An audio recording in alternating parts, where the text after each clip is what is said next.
Porsche stock just tanked 50%.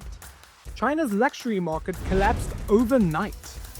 And now an ex-Ferrari engineer is stepping in to rescue one of Germany's proudest icons. This is the $83 billion identity crisis shaking the world's most admired automaker.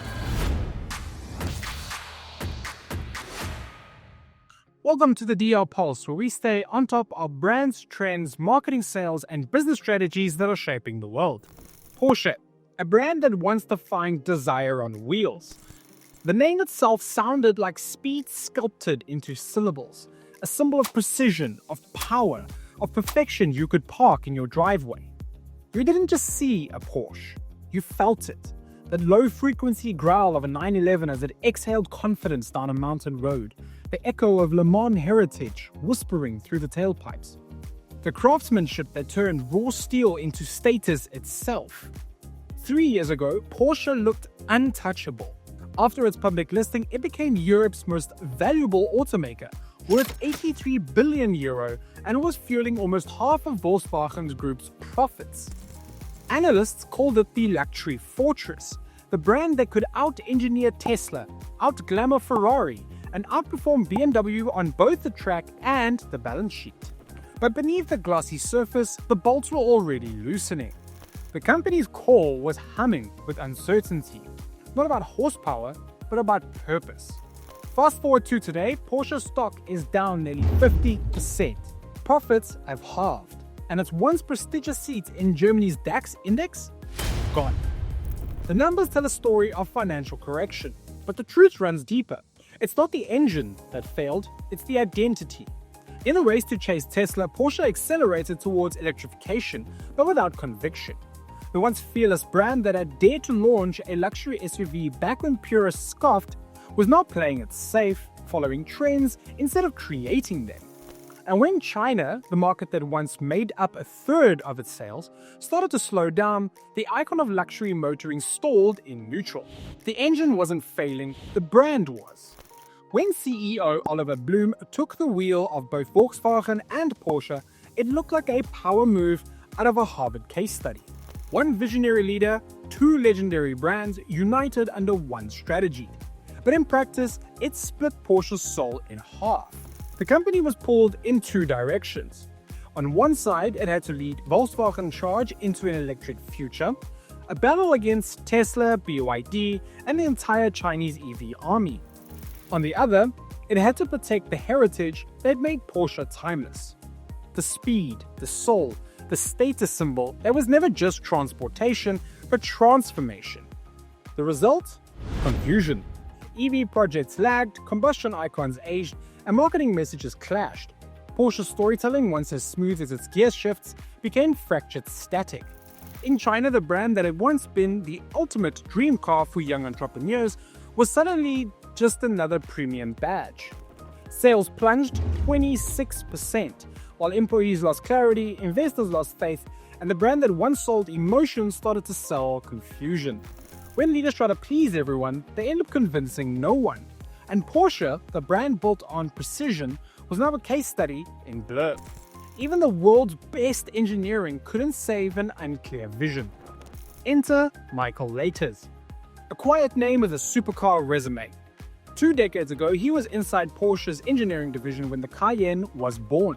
The SUV that purists mocked, but accountants worshipped. The car didn't just save Porsche, it rewrote luxury itself. Then Ferrari poached him to lead its hybrid transition, a near religious task for a brand built on roaring V12s. He delivered it without losing Ferrari's soul. Later at McLaren, he proved that speed and reliability could coexist, a feat many engineers called impossible. Now he's back where it all started, as Porsche's new CEO. And his mission isn't just to rev the engines, it's to revive Porsche's soul. He's been clear from day one, Porsche must focus on sports car and SUV DNA. No trend chasing, no identity blur, clarity over complexity. Every brand revival starts not with what you build, but why you build it. Leiters understands that luxury isn't a category, it's a conviction. At Ferrari, he saw how clarity of purpose could turn engineering into an art. At McLaren, he learned that innovation means nothing if customers can't feel it. Now, at Porsche, he's combining those lessons into one goal: to make Porsche feel like Porsche again. Step 1. Reclaim the core. Every iconic brand has a heartbeat, and for Porsche, that's the 911 and the SUV lineup.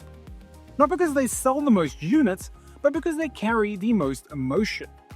People don't buy Porsches for logic, they buy them for life. The feeling of belonging to something rare, something crafted with intent. Step 2. Clarity in powertrains. No more being everything to everyone. 2 pillars, 2 narratives. The McLaren EV will lead electrification with a story about innovation through performance. Meanwhile, the 911 remains the keeper of heritage, the anchor that keeps the brand authentic in a sea of change. Step 3 is to reignite China, not with discounts or mass market moves, but with authenticity. Chinese consumers don't just want a luxury brand, they want meaning. The path forward isn't cheaper pricing, it's deeper connection. Cultural storytelling, local collaborations that celebrate craft and confidence. Every move Leiters is making leads back to one single goal: reclaim Porsche's soul. Its future won't be measured in sales curves alone, it'll be measured in goosebumps. Because emotion, not efficiency, is what built this brand. When leadership loses focus, brands lose followers. When leadership regains purpose, brands rise again. Apple did it when Jobs returned and asked a simple question: why do we exist? Nike did it when it stopped selling shoes and started selling belief. Lego did it when it remembered that creativity was its currency, not plastic bricks. Porsche's why was never speed alone, it was emotion. The confidence you feel when you're in control of something beautifully made. Over time, metrics and market share blurred that emotion into spreadsheets. But audiences can always sense when a brand forgets its roots. Authenticity isn't a slogan, it's a strategy. You can't fake it in design, you can't fake it in culture, and you certainly cannot fake it in leadership. The real lesson here is that clarity is the new currency of trust. When a brand knows exactly who it is, customers will pay more for the privilege of belonging to it. For marketers and CMOs, Porsche's crash isn't just automotive drama.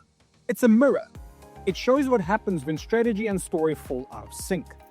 Rebrands don't start with a campaign, they start with culture.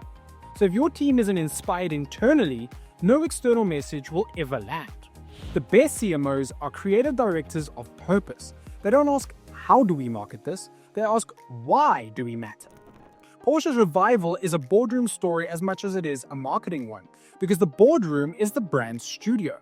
If leadership and marketing align, revival outpaces failure. A brand is only ever as clear as its leaders are aligned. And the moment clarity returns to the top, the entire organization feels it like electricity through the floor. Porsche is done chasing Tesla, done playing catch-up to Silicon Valley. It's rebuilding trust through its roots, passion, performance, and precision. Because true innovation doesn't mean abandoning heritage, it means evolving it without erasing it. In branding, speed without direction is still standing still. The brands that win in the future are the ones that remember why they started. If Leiters succeeds, Porsche won't just make a comeback, it'll remind every industry that clarity, not capital, is the ultimate competitive advantage. I'm Rob, and this is the DR Pulse. If you enjoyed this video, make sure to hit that like button and subscribe for more brand breakdowns just like this.